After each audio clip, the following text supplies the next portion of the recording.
সবাইকে হোমিও ডাইজেস্টের পক্ষ থেকে সালাম এবং শুভেচ্ছা। আমি সারিয়া বিনতে মাহফুজ, হোমিও ডাইজেস্টের একজন স্টুডেন্ট।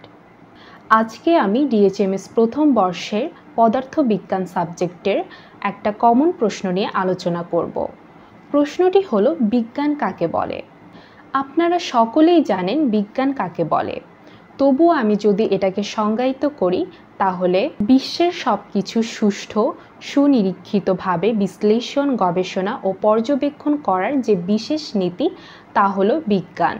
বিজ্ঞান হলো একটা গবেষণা ভাণ্ডার, যেখানে সব সমস্যার সমাধান করার কিছু না কিছু নীতি বা সূত্র রয়েছে। ল্যাটিন শব্দ সায়েন্টিয়া থেকে ইংরেজি সায়েন্স শব্দটি এসেছে, যার অর্থ হলো জ্ঞান। এবং বাংলায় যদি এর আবিধানিক অর্থ বলি, তাহলে বি অর্থ বিশেষ এবং জ্ঞান অর্থ সম্যক ধারণা, অর্থাৎ বিশেষ জ্ঞান বা বিশেষ ধারণা। পরীক্ষা নিরীক্ষা, গবেষণা ও বিশ্লেষণের মাধ্যমে যে সঠিক নীতি বা সূত্র বের করা হয়, তাকেই বিজ্ঞান বলে। বিজ্ঞানের মূলত তিনটা প্রধান কাজ। প্রথমত, তথ্য সংগ্রহ করা, তথ্য বিশ্লেষণ করা এবং বিশ্লেষিত তথ্যের উপর ভিত্তি করে সঠিক সিদ্ধান্ত নেওয়া।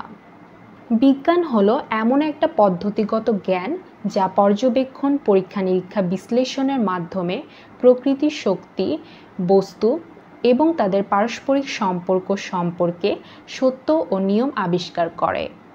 সহজভাবে বললে, জগৎকে জানার ও বুঝে ওঠার জন্য একটা নিয়মতান্ত্রিক উপায়।